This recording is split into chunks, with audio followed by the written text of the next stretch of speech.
11 दिन बाद अयोध्या में राम मंदिर में प्राण प्रतिष्ठा है और आप अपने सामने देख सकते हैं तैयारियां चल रही हैं। सैकड़ों झंडे यहाँ पे तैयार हो रहे हैं और अयोध्या में लगेंगे ये झंडे। 22 तारीख को जो है प्राण प्रतिष्ठा है। प्रधानमंत्री नरेंद्र मोदी यहाँ पर प्राण प्रतिष्ठा करेंगे और पूरी अयोध्या जो है एक तरीके से जो है बदल चुकी है। अब हमारे साथ जुड़े हुए हैं अयोध्या से सांसद लल्लू सिंह जी, इनसे हम बात करेंगे। लल्लू जी, बहुत बहुत स्वागत है आपका। सबसे पहले तो क्या स्थिति है तैयारियों की? 14 जनवरी से लेकर के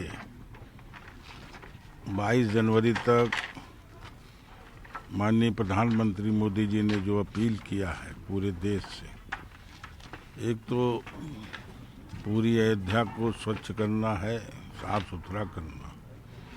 दूसरा, 22 जनवरी को जब देश के प्रमुख लोग यहाँ रहेंगे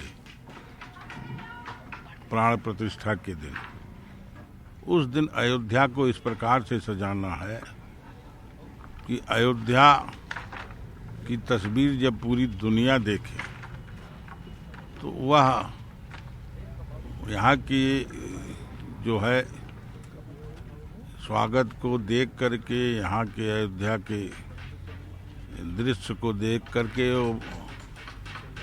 भाव विभोर हो जाए।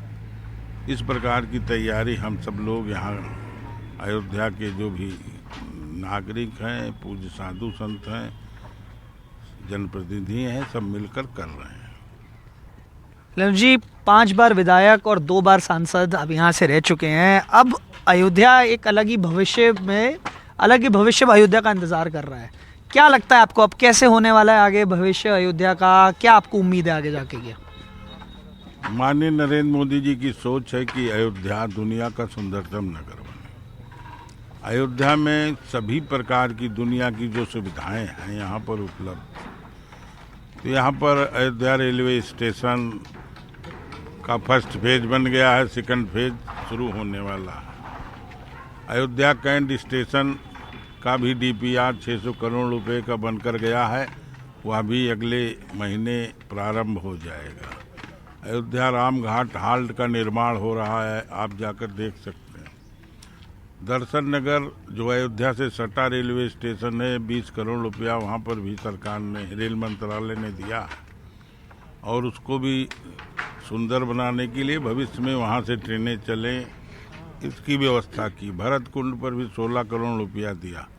कुल मिलाकर के रेल मार्ग से पूरे देश से लोगों को लाया जा सके, हवाई मार्ग से जो पूरे देश से लोगों को लाया जा सके, उसका सेकंड फेज अभी बनना शुरू हुआ है। फर्स्ट फेज जो है उसका बन गया है, हवाई यात्रा शुरू हो गई है। दिल्ली, अयोध्या से दिल्ली, अयोध्या से अहमदाबाद, अहमदाबाद आज शुरू हुआ है अयोध्या से, और मुंबई और बहुत सारे स्थानों पर हवाई मार्ग से लोग आने वाले।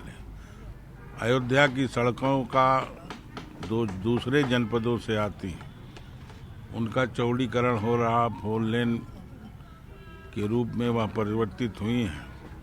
यहाँ पर मेडिकल कॉलेज पहले से बना है, उसकी और व्यवस्था सुदृढ़ की जा रही है, जिससे लाखों लोग जब प्रतिदिन आवें तो उनको किसी प्रकार से कोई कठिनाई ना हो। यहाँ श्री राम हॉस्पिटल है, अयोध्या में है। तो कुल मिलाकर के अयोध्या सुंदर बने, स्वच्छ बने, दुनिया का सुंदरतम नगर बने। अयोध्या जो आध्यात्मिक दृष्टि से जानी जाती है, अयोध्या जो वैराग्य की दृष्टि है, तो आधुनिकता और नवीनता और पुरातन दोनों मिलाकर के इस अयोध्या का विकास हो। पुरातन झलक भी दिखे और नयापन भी उसमें दिखाई पड़े। यह माननीय प्रधानमंत्री जी की सोच है।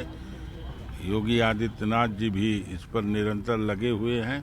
हम सब भी जो सामान्य कार्यकर्ता हैं वो भी इस काम को पूरा करने में लगे। एक बात आ रही है, यहाँ पर मंदिर का तैयारियाँ अयोध्या में एक तरफ चल रही हैं, वहीं दूसरी तरफ न्योते को लेकर बात हो रही है। इनविटेशन को लेकर कांग्रेस ने मना कर दिया, उसके ऊपर थोड़ा राजनीतिक भी हो गया है मामला। तो अब आपको उसके ऊपर क्या कहना है कि कांग्रेस ने कहा ये तो बीजेपी का इवेंट बनते जा रहा है? अब देखिए क्या है, इस 400 साढ़े 400 सालों से अधिक समय से प्रभु श्री राम की मंदिर का आंदोलन चल रहा था। भगवान का अपने जन्म स्थान पर एक भव्य मंदिर बने, लाखों लोगों ने अपनी कुर्बानी दी थी। 84 से पूज्य संतों के नेतृत्व में यह आंदोलन फिर शुरू हुआ और पूरे देश में उसका जागरण हुआ। वैचारिक दृष्टि से हम सब भारतीय जनता पार्टी के लोग और पूज्य साधु संत सबकी सोच थी, या इस देश के बहुसंख्यक समाज की सोच थी कि प्रभु श्री राम का भव्य मंदिर बनना चाहिए, जो कि विदेशी आक्रांताओं ने जिसको तोड़ा था। जब आज मंदिर बनने लगा तब सारे लोग तो विरोध कर रहे थे, दुनिया भर का शपथ दे रहे थे, रोड़ा बने हुए थे मंदिर के निर्माण में। और आज मोदी जी की सरकार बनने के बाद जो वादा भारतीय जनता पार्टी ने किया था कि हम मंदिर निर्माण में जो भी अवरोध होगा उसको समाप्त करने का काम करेंगे, वह समाप्त हुआ। उच्चतम न्यायालय ने जब मंदिर के पक्ष में फैसला दिया, आज जब मंदिर बन रहा है तो यहाँ का जो ट्रस्ट है वह सभी पार्टी के राष्ट्रीय अध्यक्षों को, नेताओं को आमंत्रण दे रहा है। अब चूंकि उनके पास कोई मुद्दा है नहीं, उनकी अपनी कठिनाई है कि वो जीवन भर इन लोगों ने सांप्रदायिकता को बढ़ावा देने का काम किया और एक पक्ष का वोट हमारी झोली में पूरा का पूरा आ जाए, अन्य जो बहुसंख्यक समाज है उसमें जात पात वर्ग संघर्ष करा करके उनको उसमें से भी कुछ हिस्सा ले लें जिससे हमारी सरकार बन जाए, या काम करते रहें। लेकिन अब पूरा देश एकजुट है, यहाँ तक कि अल्पसंख्यक समाज का भी एक भाग हमारे साथ है जो अपने को इस देश का नागरिक मानता है, भारत माता का सपूत मानता है, जो भारतीय संस्कृति को मानता है। वो सारे के सारे लोग आज भगवान राम के भव्य मंदिर के निर्माण में समर्थन कर रहे हैं। तो इन लोगों के पास कोई मुद्दा है नहीं, इसलिए दुनिया भर की बात करते हैं। और हमारा तो कहना है कि सबको आना चाहिए भगवान राम की शरण में, हो सकता है कि आने के बाद उनका कल्याण हो जाए।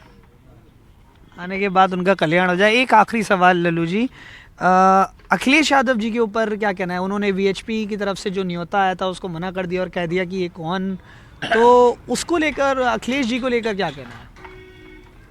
देखिए, किसी के ऊपर हमको कोई टीका टिप्पणी नहीं करनी, लेकिन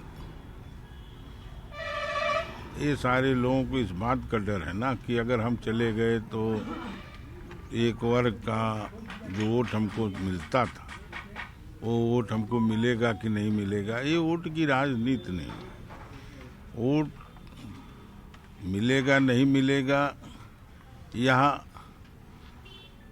सोच करके कोई अगर काम करेगा तो वो सफल नहीं होगा। जो सही है उस काम को करना चाहिए। इस देश की संस्कृति, इस देश का इतिहास प्रभु श्री राम से जाना जाता है और इस इतिहास को कोई भुला देगा, राम के जीवन चरित्र को कोई भुला देगा और उसका सम्मान नहीं करेगा तो इतिहास उसको माफ नहीं करेगा। बहुत बहुत धन्यवाद लल्लू जी हमसे बात करने के लिए। तो ये थे अयोध्या से सांसद जो कि 5 बार विधायक भी और दूसरी बार अब सांसद रह चुके हैं, लल्लू सिंह जी, उन्होंने हमसे बात करी। एक बार मैं आपको फिर से दिखा दूं जिस तरीके की तैयारियां चल रही हैं। हज़ारों झंडे तैयार किए जा रहे हैं अयोध्या नगरी में लगने के लिए और ये तैयारी है प्राण प्रतिष्ठा की 22 जनवरी की और 16 तारीख से ही है जो ये सारा कार्यक्रम शुरू हो जाएगा। कैमरा पर्सन वीरेंद्र के साथ प्रमोद श्रीवास्तव और तनिष पंजाबी, NDTV।